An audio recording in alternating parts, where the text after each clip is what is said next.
Hello, everyone. Hola, marhaba. I want to thank everybody for being here. I am Luis's partner. I haven't had a chance to really process this, so I took probably like 10 minutes last night to try to gather some words to say to him. But just hearing everybody's stories, it's like I just couldn't get it together now. So I'm going to try my best to express how I feel, how the family feels, how all of this feels. It feels like a nightmare. Me and Luis, we're partners. He was my best friend, mi compadre. He's my son's godfather. He was the first person I thought of as soon as I had a chance to baptize my kids. We weren't just partners, we were brothers, inseparable in duty and in life. Beyond the badge and the uniform, Luis was my rock, my map. He guided me through the storms of life, helping me become a better version of myself. He was the person I turned to for everything. I'm sure you guys have possibly one person you turn to for food, one person you turn to for movies, one person you turn to for books, for TV shows, for clothing, for style, to go to the mall, to do this, to go to the park. You have friends for all that. But Luis was the one that was compiled through all that, and I will call him for every situation. There was a time where I felt lost. I had a bad time, a bad day actually, and I didn't have a ride or anything, and I felt lost, and I was struggling, and I'm not the type of person to seek out help.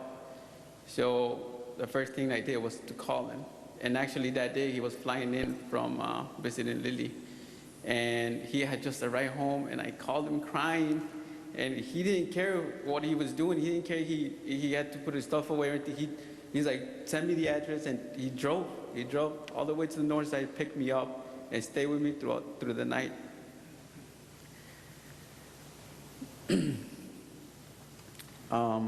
Luis, like I said, is the person I turn to for everything. We also shared food. We shared a lot of food, actually. We would go to the restaurant, and we would order one plate. He ordered the other one, and then we'll just split it in half, and we'll share.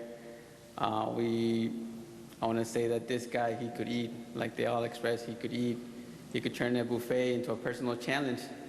I mean, as long as there was barbecue sauce,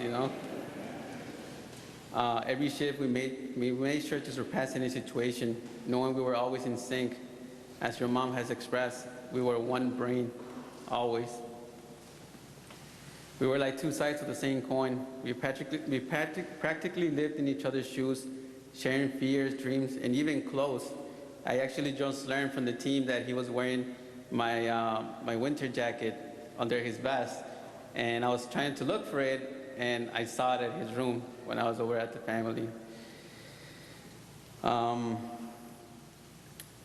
Luis had so much trust in me that I tried my hand at being a barber, using Luis as a practice model.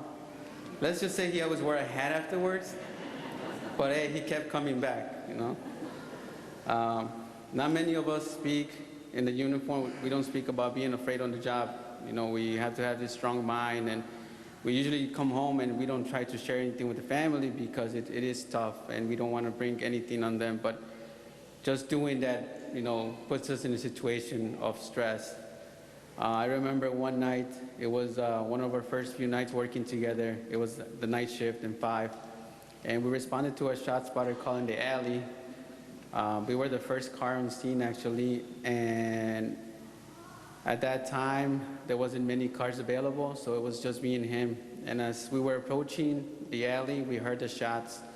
As soon as we opened the door, we heard the shots very close. We both felt so scared that we looked at each other. And the first thing we said at the same time was, I love you, bro. Ever since then, it became natural for us to say, I love you. Luis is the most kind and honest human being. Like you heard, he had a lot of integrity. Too honest to say that one day he came into roll call late, actually, and Sergeant was about to give roll call, that he stops roll call, and he has this face like he's seen a ghost. and he looks at me, he stops real calm, he says, "Chris, I'm sorry, I backed into your car."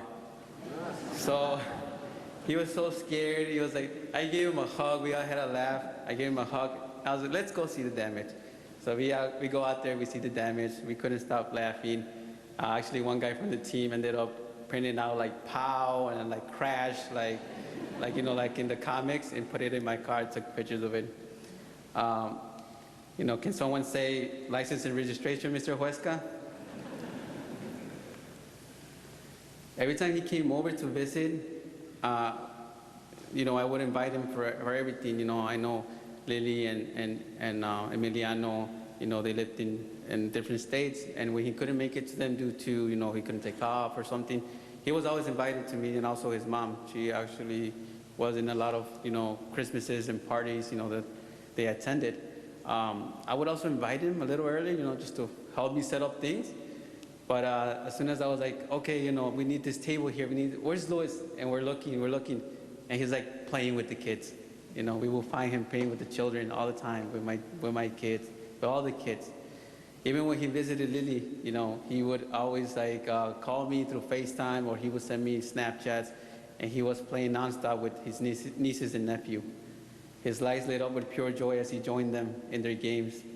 He coached the kids with values that will live on, guiding them even in his absence.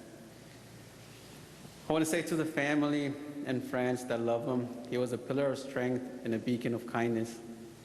As we bid farewell to a man of honor, let us carry his legacy forward with every step we take.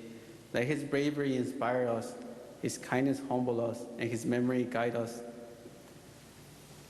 Rest easy, my friend. You will be dearly missed, but your spirit will live forever in our hearts. Kababi, bro, I love you. Mi amigo de alma, mi compañero, mi todo. Siempre te amaré.